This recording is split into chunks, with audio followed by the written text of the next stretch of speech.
So I'm making one of my favorite food dishes for the holiday, prime rib. So I'm starting with, you could see here, a really good piece of beef ribeye roast. Basically, it is the ribeye, a whole chunk of it. You can go to your local butchers and get them. I would make sure you're getting a good grade. I actually got this one from Costco. As you can see, it has really nice marbling on it. Not too much fat, but just enough.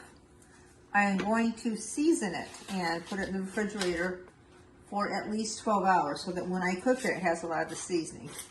So I'm going to put some olive oil on it so that the seasoning stick.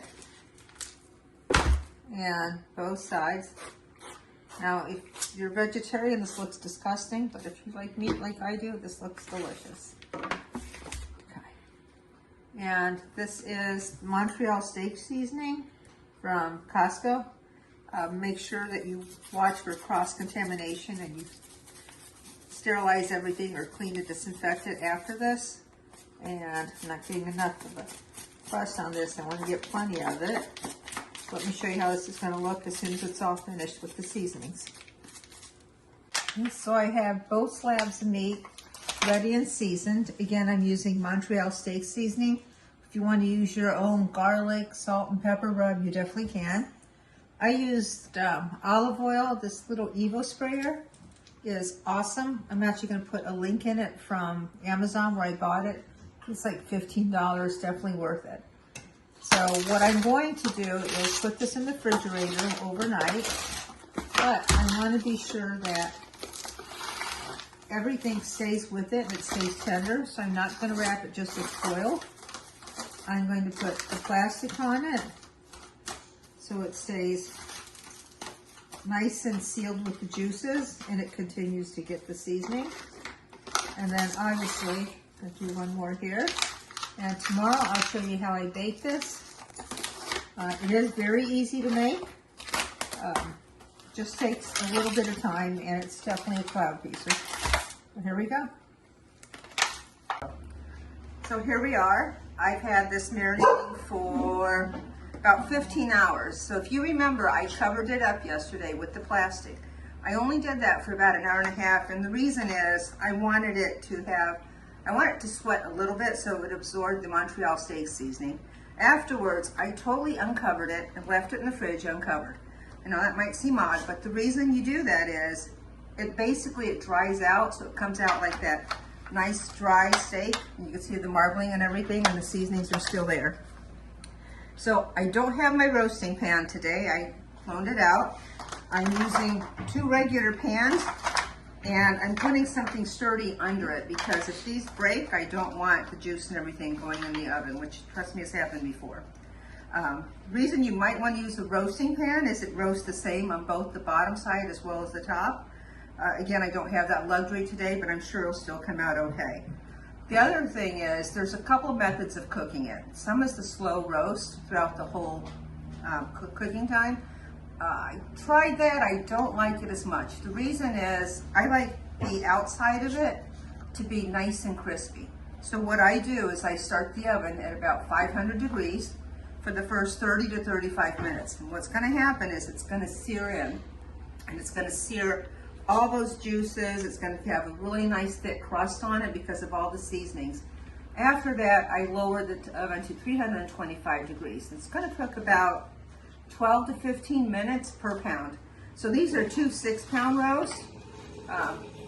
Based on that, you do the multiplication. I'm looking at 90 minutes or less. That's for rare. You also want to use a probe thermometer. This is one of those cases where it's really going to make a difference because you're going to put the probe down the middle at about 115 to 125 degrees. You're looking at the rare stage. Every 5 to 10 degrees after that, you're moving up to medium rare or more.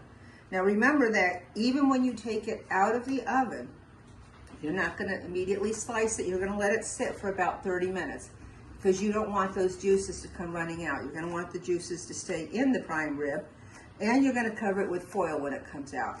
Because it's covered with foil and it sits, it does continue to cook a little bit. So make sure that you do not overcook the prime rib.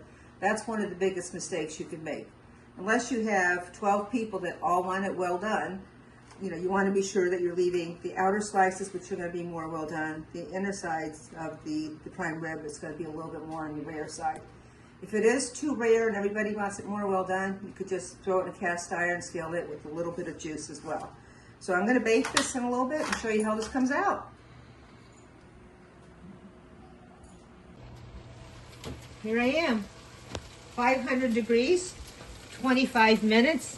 Look at that beautiful searing on it.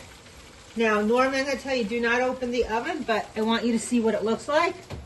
We're dropping the temperature to 320 degrees.